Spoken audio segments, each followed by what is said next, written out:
দুই নম্বর প্রশ্ন করেছেন, আসসালামু আলাইকুম। ওয়ালাইকুম সালাম রহমতুল্লাহ। বিভিন্ন পণ্যের থলে বুঝছেন তো, ব্যাগে দোকানের নাম বিসমিল্লাহ লেখা থাকে।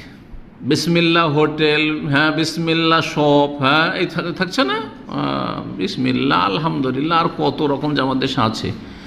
আমল থাকার না থাক, কিন্তু এগুলো আছে। জি, ইসলামিক লেভেল আছে, অজ্ঞতার সাথে এসব লেবেল ব্যবহার করে থাকে মানুষ।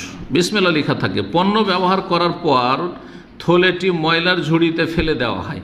ঠিক তেমনি দোকানের ভিজিটিং কার্ড, বিসমিল্লাহর দোকানের ভিজিটিং কার্ড, পণ্যের বিলের কাগজ, যাতে দোকানের নাম বিসমিল্লাহ স্টোর লেখা থাকে। বিভিন্ন ইসলামিক আলোচনার লিফলেটগুলোর শুরুতে বিসমিল্লাহির রহমানির রহিম লেখা হয়, এটাও থাকে। যে বিজ্ঞাপনগুলো আছে না ওয়াজ মাহফিলের, বিসমিল্লাহির রহমানির রহিম, কেন বিসমিল্লাহির রহমানির রহিম লিখছেন? যেখানে সেখানে ফেলে দেওয়া হচ্ছে, এগুলো পড়ে নিল, তারপর ফেলে দিল। লেখা যায় নয় তাহলে এইরকম বিজ্ঞাপন এইভাবে, অথচ এগুলো ইসলামের কাজ, কিন্তু অজ্ঞতার সাথে হচ্ছে অথবা অচেতনভাবে এগুলো কাজ করছে মানুষ, উদাসীন। এই কাজগুলো কতটা শরীয়ত সম্মত? সবগুলি নাজায়েজ।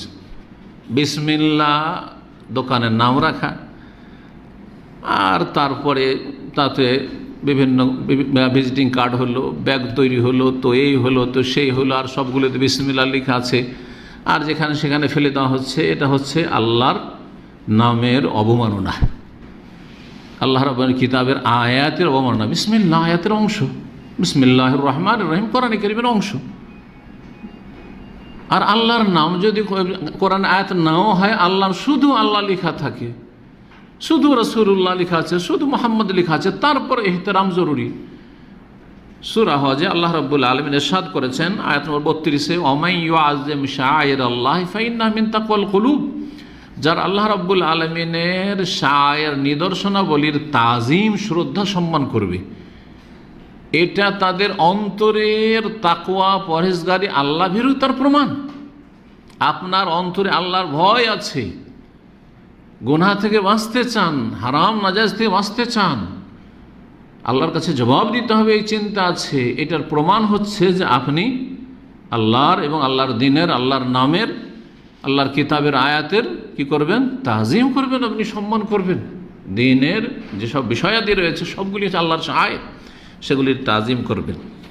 সুতরাং এইরকম দোকানপাটের নাম রাখা আর আল্লাহর নামের অবমাননা করা হারাম, নাজায়েজ। এইরকমই জলসা, মাহফিল, ইসলামিক মাহফিলের এসব পোস্টার তৈরি করা, তাতে বিসমিল্লাহির রহমানির রহিম লিখে রাখার, তারপরে ফেলে দিচ্ছে লোকেরা, গুনাহগার হইতে হবে।